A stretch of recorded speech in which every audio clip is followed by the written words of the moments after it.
Hi everybody. The next part of the program, we're going to be covering the carryback of a universal life policy. One of the things that's important when you're doing a carryback and you're going over their existing policy is that you make sure the client really understands the way that their current program works. What that does is going to motivate them to make the change. If they don't really understand it, if they don't see how detrimental it is to them, then they're not going to want to make the change. So you're going to see me go into a lot of detail. It may seem like a lot of detail, but it's better to have a lot of detail up front. Make sure they understand it. That will also help your persistency dramatically. I promise you that. You're not going to have people charging back. You're not going to have an issue with that. The better the client understands what they currently own and why they need to change. Hi guys, good to see you again. I've come back. I had a chance to look at your variable universal life policy, and I've got some really interesting things to share with you. And I've got a proposal for you that's going to knock your socks off. I mean, it's really going to be exciting for you to see what we're able to do and how much we're able to help you. So, but I want to make sure that you really understand how your current program works, and you understand why you need to make a change, okay? So what I'm going to do is I'm going to go over that in a little detail, and I doubt that when your agent sold this to you initially, he went into detail about how this worked, did he? No. Not really. Not really, okay. Your brother sold it to us. Right, okay. Well, that's not, that's not a problem. I mean, maybe he didn't even understand how it worked in detail, okay?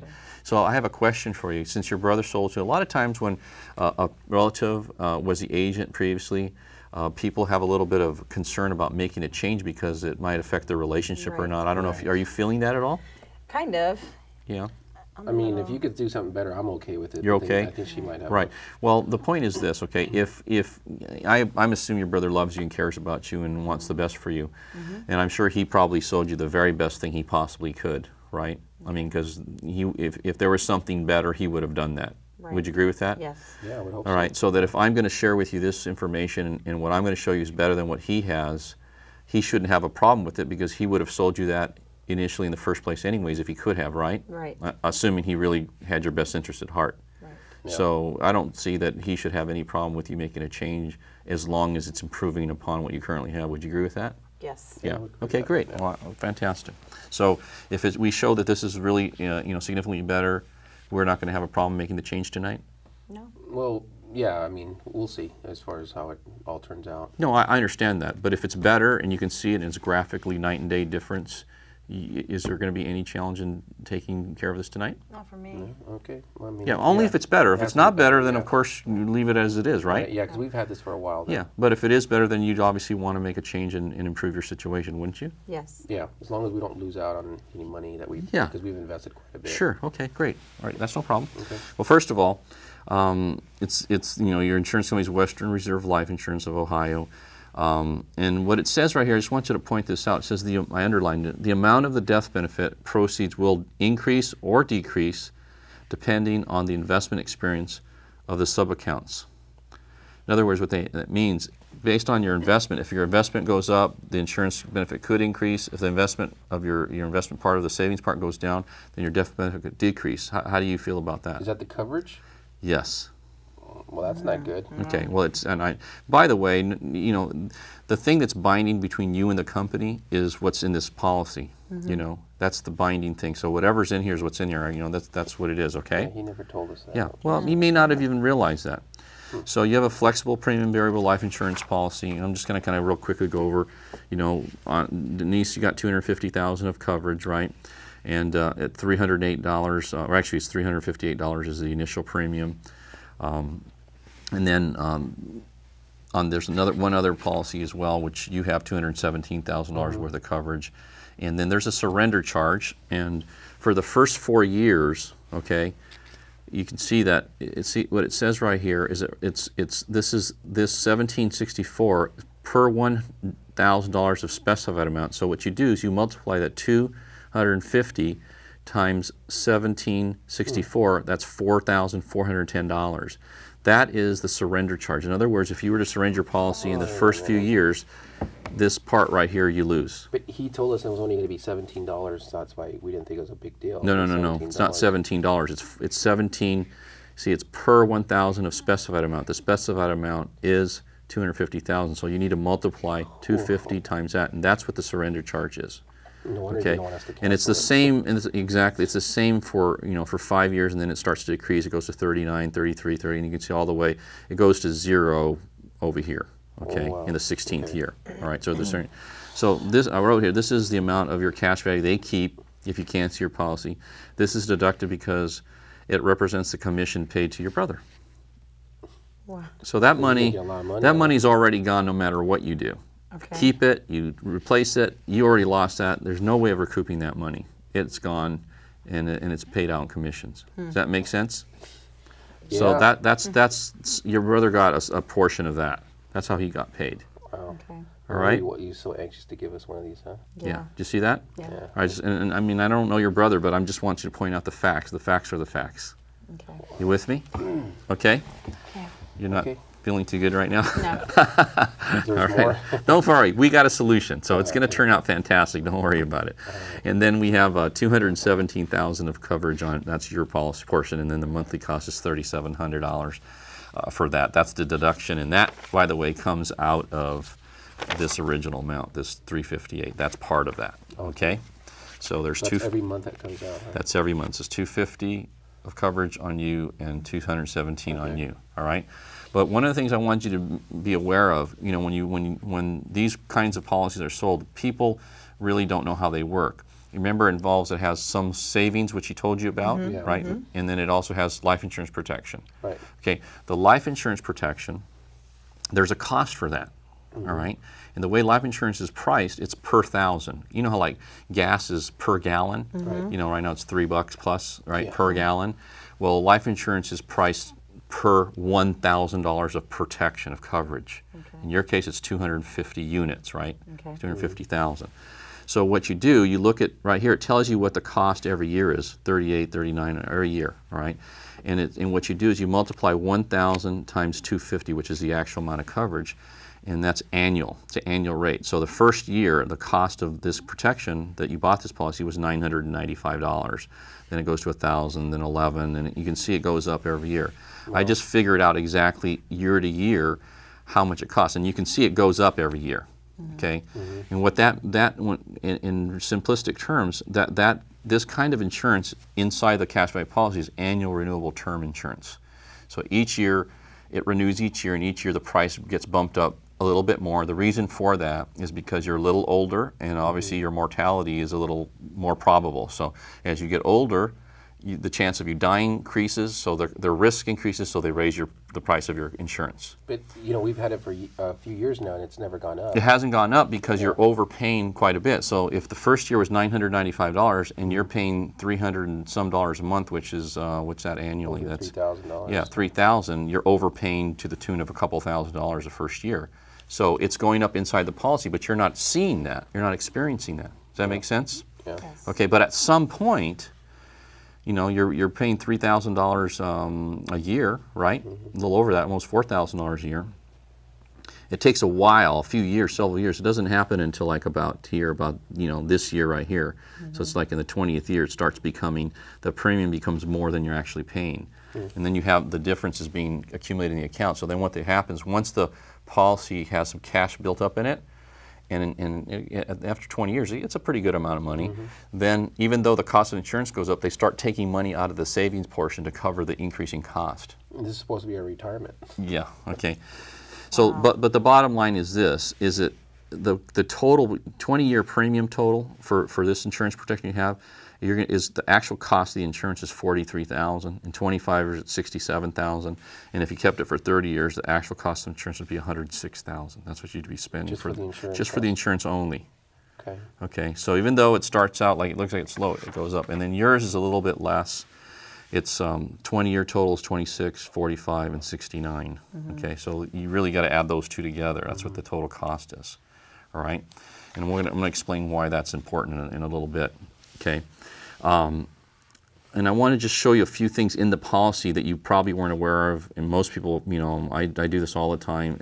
Almost nobody ever understands how their policies work, because what happens when people buy life insurance policies or homeowners insurance policies or health insurance policies. What we do is we get the policy from the agent and we go, oh, okay, I got an insurance policy, and then we open a drawer and we put it in, or we have a file for it, and you never see it and you don't look at it again until you need it, right? You got a flood, your car, get a car wreck, health problem, or someone dies. That's a problem with that, is if you don't really understand how it works, then you may be purchasing something that's not the best solution for you, right? So I want you to see a few things. The death benefit, which is the $250,000 to $217,000, it says right here that the proceed amount payable by us under this policy is the death benefit minus monthly deductions, any outstanding policy loans. In other words, let's say that over time you've accumulated $50,000 in your policy of cash, in your savings part that she talked to you about. If you were to withdraw that, borrow that out, okay, number one, you'd have to pay interest at about a 6% interest rate. But if you died after you borrowed money out, they would deduct that from the, they're going to deduct any outstanding policy loans from the death benefit. So his is minus the loan, all right? So the death benefit to your family would be $200,000. So if you borrow money out, took your savings out of the policy, and then you died, they're going to deduct that savings part from the death benefit. They're going to keep that part. It's not good. Yeah. Does it make sense? Doesn't sound like it's our money. So how do you feel about them deducting your savings from the death benefit? I don't like it. Does that seem That's not right to you? No, No, it's not right. not at all. Yeah, it isn't. Okay. The other thing too is that you have a thing called a grace period. If the amount due, in other words, your payments due, right?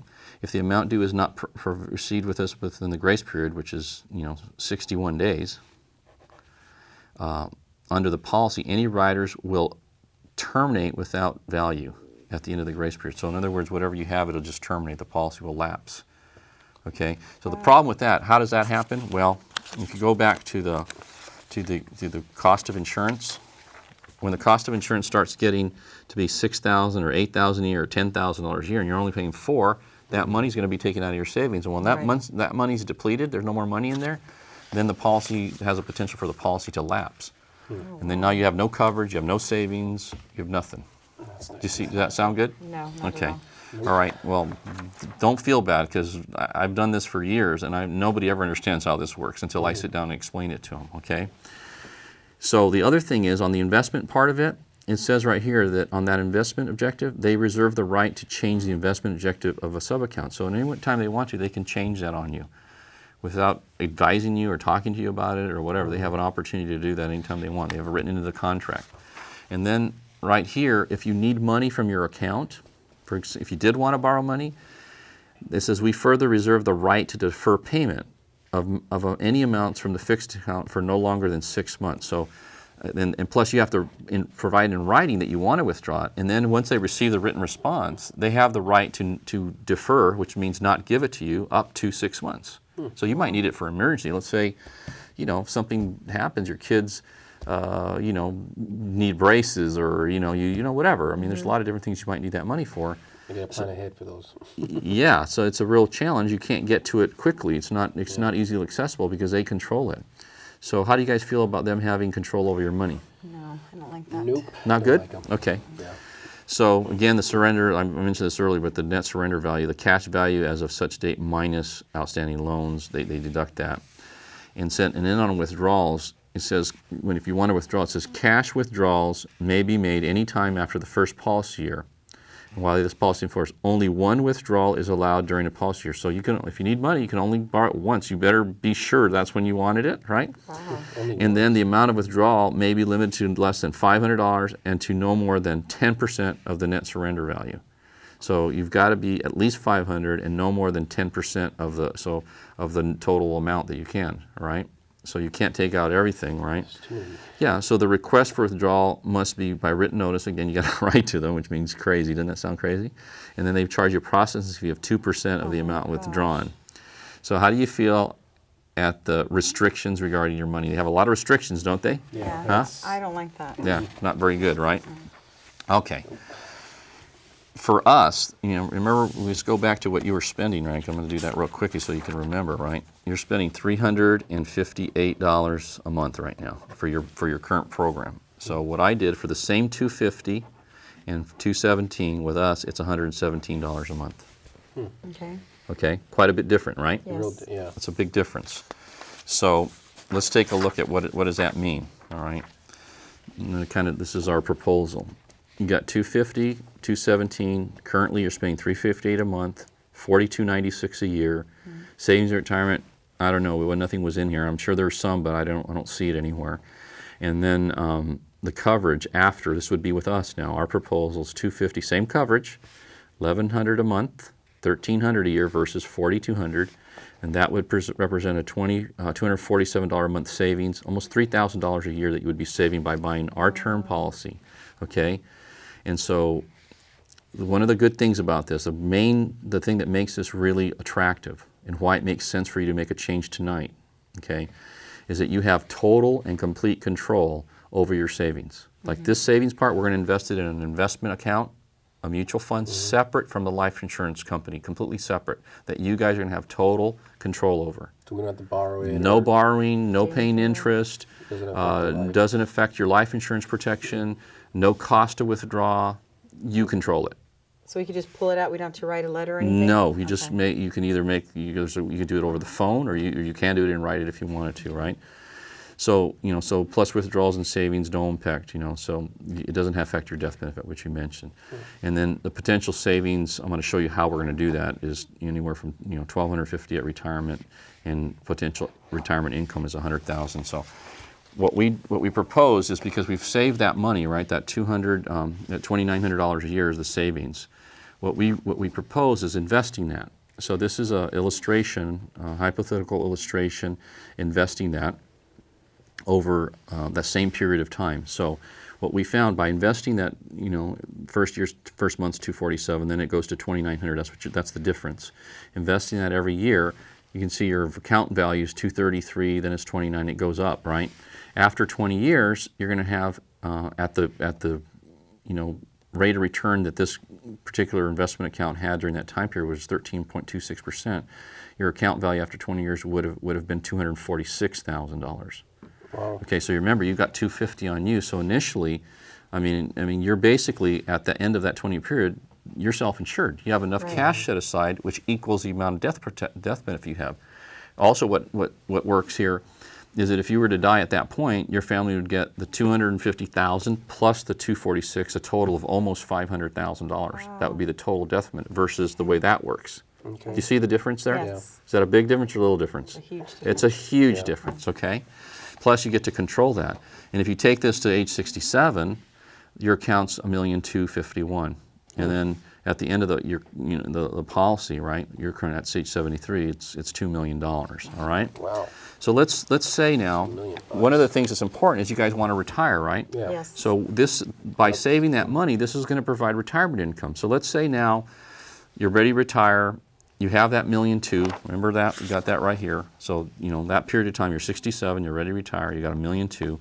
Let's say we invest that now. This is showing, starting with $1,251,000 and withdrawing every year 8% of the account value for retirement, a flat 8%.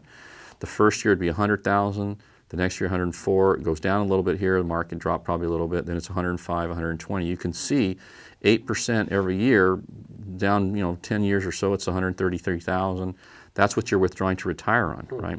So from all the way to age 87, if you were alive that long, hopefully you probably will be, because you're not going to have as much stress. You're going to be in great shape financially, exactly. Right? Yeah. So what's going to happen at age 87, you would have had withdrawn out of this account $3,141,000, which is, it's a pretty decent amount of money every year, right? Mm-hmm.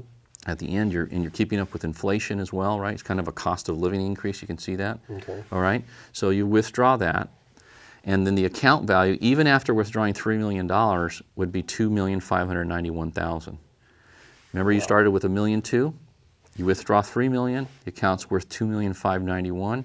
That's $1,339,000 increase in initial value after the withdrawal of $3.1 million. Do you see that? Does that make sense? Wow. Yeah. Look at that. Huh? Is that wild or what? That is. Huh? So awesome. I've withdrawn. You've withdrawn $3 million. It's worth. And it's worth $2.5 million. Because what's happening is you're getting a better rate of return. It's putting off more cash than you're actually withdrawing, and so the account value grows. Okay. Do you see how that's far superior to what you're currently doing? And you have investments that have done that? Absolutely. This is actually, I'm going to show you all at Van Camp and Comstock Fund, Van Camp and Income and Equity. I'm going to give you prospectuses. I'm going to show you how all that all works. All right. Okay? Yeah. Does that sound You good? can help me do that. Now I want you to remember now, right, because we talked, you're going to do the business with us, right? I want you to see how this works. If you were to sit down with people and you were to show them what I just showed you, can you see how anybody with any common sense whatsoever would see how graphically clear it is for them to go ahead and make a change? Yeah, well, we referred her brother to like 4 other people. Yeah, so what we're going to have to do is we're going to have to go see those people because they probably have the same thing, and then we're going to be able to replace that easily with no problem whatsoever. Okay. Okay, and we're going to start building you a business that way. By the way, of all the insurance sold in the country, cash value is sold about 80+% of the time. So the majority of people that do have life insurance, unfortunately today a lot of people don't have it, but the ones that do, almost all of them have some version of what you had. Wow. Okay, so, and the people are just like you, very intelligent people, hardworking people, conscientious people, but if you don't know all the facts, you can't make a good decision, right? And so what happened, they didn't have all the facts, so they made the decision based on what the representative shared with them. If the rep would have shared all this, if your brother would have shared all this other stuff with you that I showed you that's actually in the policy, No, he never went over that. would you have bought it? No way. No, of course not. Nobody would. So all we do is educate people. We show people actually how it works, and then we show them an alternative way that's vastly superior to what they're currently doing, and we help them make the change. Okay. You see that? Yeah. All right, great. Well, let's go ahead and get this started then right now. All right? All right, guys, that's how you carry back a cash value policy. Those are the kinds of things you point out. Point out the cost of insurance, what it actually costs. Get them to understand that within a cash value policy, it's all annual renewable term going up every year, and that at some point what's going to happen is the cost of the insurance is going to surpass what they're actually paying in, and then that's going to cannibalize the savings part of their policy. And then it's going to, at some point it's going to go defunct if they don't, raise the amount they're investing, or if they have poor investment performance. Any way you shape it, having to borrow your money, having to lose your savings when you die, which basically they keep the savings. I mean, there's so many things. They have the right to defer giving you that money for up to 6 months. Cash value life insurance, under no circumstances, ever makes sense, ever, positively ever. I don't care if you're making, $50,000 a year or $5 million a year. There's no time at any point when any form of cash value makes any sense whatsoever. When you peel back the onion and you really show the difference between buying term and investing the difference, especially in a mutual fund, especially in a qualified account like an individual retirement account or a 401k, it always makes more sense to do that. And we're going to get you to the point where you understand this so clearly, you're going to be able to explain it to the client so he or she really understands it, and they find it very, very easy to make the transition from what they currently have to buying term insurance and investing the difference in mutual funds with us at Primerica.